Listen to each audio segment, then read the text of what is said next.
दुष्कर्म का परिणाम यदि आता है तो फांसी की भी सजा होनी चाहिए। नीतीश कुमार की सरकार है,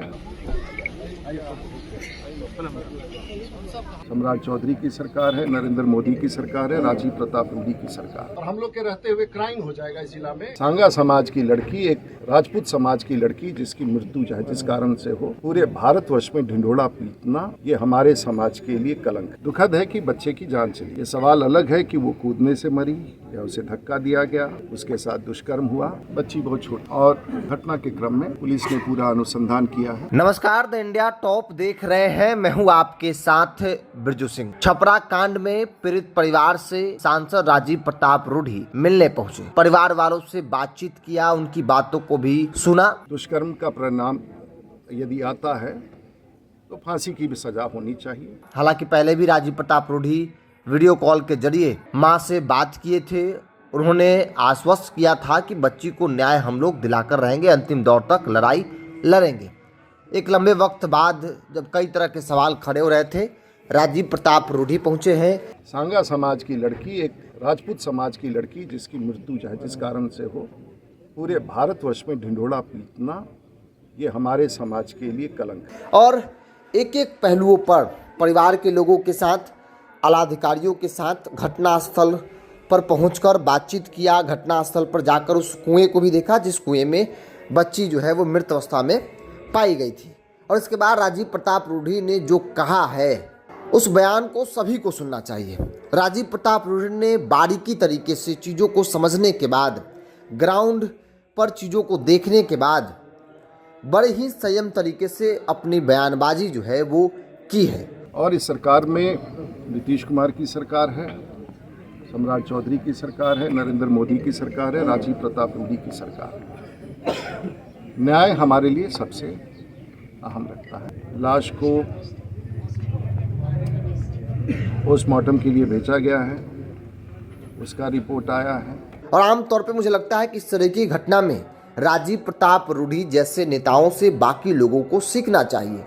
जब नेता अपनी झूठी टीआरपी के लिए, अपने झूठे नाम के लिए कुछ भी बोल देते हैं, तो ऐसे में इस तरह के मामले, जब बच्ची नाबालिग हो, जब मामला दुष्कर्म से जुड़ा हुआ हो, ऐसे मामले में जब मामला सेंसिटिव हो, तो लोगों को इस तरह की बयानबाजी से बचना चाहिए। राजीव प्रताप रूडी परिवार वालों से मिलने के बाद, अधिकारियों से बात समझने के बाद उन्होंने कहा कि जो मुख्य आरोपी है उसे पुलिस ने जेल भेज दिया है, रिमांड पर लेकर पूछताछ भी कर रही है। और हम लोगों को पूरा भरोसा है, चूंकि हमारी सरकार है, सम्राट चौधरी की सरकार है, नीतीश कुमार की सरकार है, जो भी होगा सही होगा, कहीं से कोई गलत की कोई गुंजाइश नहीं है। राजीव प्रताप रूडी ये भी कह रहे हैं कि अगर बच्ची के साथ कुछ गलत हुआ है, जैसा कि कहा जा रहा है दुष्कर्म हुआ, तो फिर आरोपी को फांसी मिलेगा। ये बात आप निश्चित तौर पर मान लीजिए। लेकिन अगर ऐसा नहीं हुआ तो यह सांगा समाज, क्षत्रिय समाज, राजपूत समाज के लिए अपमान का विषय है। देश भर में ढिंढोरा पीट देना कि बच्ची के साथ गलत हुआ है, अगर ऐसा नहीं पाया गया, ऐसा रिपोर्ट में नहीं आया, जांच में नहीं आया, तो ये राजपूत समाज के लिए कलंकित करने वाला विषय है। राजीव प्रताप रूडी ने दबे जुबान में उन नेताओं को भी कहा कि अगर नहीं रिपोर्ट में आया तो इसकी जिम्मेवारी वो तमाम नेता है जो ढिंढोरा पीट कर कह रहे थे, वो तमाम लोग हैं जो झूठी टीआरपी के लिए ढिंढोरा पीट रहे थे कि लड़की के साथ, बच्ची के साथ दुष्कर्म हुआ है। हम शुरुआती दौर से कह रहे हैं कि जो भी मामला है वो पर्सनल मामला बताया जा रहा है। दो बच्चों के बीच दोस्ती, लड़का लड़की के बीच दोस्ती, तमाम बातें कही जा रही हैं। हम उन बातों को दोहराना नहीं चाहते हैं। बावजूद इसके झूठ पर झूठ परोसा गया।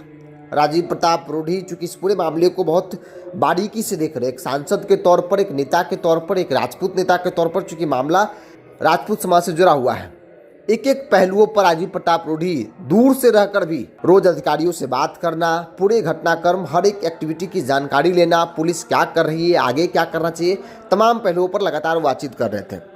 हालांकि अंत में जब उनको लगा कि भाई चलकर परिवार वालों से मिलना चाहिए, क्योंकि कई तरह के दबाव भी सोशल मीडिया पर दिख रहे थे कि राजीव प्रताप रूडी नहीं आए, उनको जाना चाहिए, सांगा यात्रा कर रहे थे, पीड़ित परिवार से वो एक बार नहीं मिले।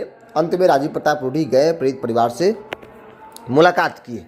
और राजीव प्रताप रूढ़ी ने जिस संयम के साथ अपनी बातों को रखा है, मुझे लगता है कि इन बातों से नए जो नेता हैं, जो झूठी टीआरपी के लिए कुछ भी बोल देते हैं, झूठी टीआरपी के लिए जो नए स्वघोषित पत्रकार हैं कुछ भी चला देते हैं, उनको बहुत कुछ सीखना चाहिए। राजीव प्रताप रूढ़ी ने दोनों बात कहा, अगर हुआ तो फिर फांसी होगा, लेकिन अगर नहीं हुआ तो देश भर में जिस प्रकार से ढिंढोरा पीटा गया, राजपूत समाज, सांगा समाज के लिए अपमान का विषय है। एक पढ़ा लिखा समाज माना जाता है, लेकिन इस तरीके के मामलों में अगर बिना तर्क की बात को सोशल मीडिया पर अफवाह फैलाना, ये अपने आप में एक अपमानित जैसा लग रहा है। और किसी भी सभ्य समाज के लिए, किसी भी पढ़ा लिखा समाज से लोग इस तरह की उम्मीद नहीं करते हैं। बहरहाल राजीव प्रताप रूढ़ी कह रहे हैं कि पुलिस पूरे मामले की जांच कर रही है, हर एक पहलू पर कर रही है, क्योंकि मेरी सरकार है इसलिए कहीं से कोई गड़बड़ी नहीं होगी। अगर पुलिस की बातों से परिवार संतुष्ट नहीं हुआ, पुलिस की बात से लोग संतुष्ट नहीं हुए, तो फिर आगे भी फैसला लिया जाएगा। जैसा कि राजीव प्रताप रूढ़ी ने पहले भी बताया था कि सीआईडी से जांच करने के बाद उन्होंने गृह मंत्री सम्राट चौधरी से किया था, उन्होंने इस बात को लेकर सहमति भी दे दिया था। लेकिन बाद में राजीव प्रताप रूढ़ी के पास फ़ोन कॉल्स आए कि नहीं, पुलिस जो कर रही है पुलिस को करने दिया जाए। जब पुलिस की जांच से लोग सहमत नहीं होंगे तब जाकर आगे कुछ फैसला लिया जाएगा। बहरहाल राजीव प्रताप रूढ़ी का जो बयान आपने सुना, ये अपने आप में एक सधा हुआ बयान है, अपने आप में एक बताता है कि एक पढ़े लिखे नेता, एक दूरदर्शी नेता जो चीज़ों को न सिर्फ समझता है बल्कि दूर तक चीज़ों को देख रहे हैं, उनका बयान है। राजीव प्रताप रूढ़ी के इस बयान को लेकर आपका क्या मानना है? अपनी राय को कमेंट्स बॉक्स में रखिए। इस पूरी रिपोर्ट में इतना ही।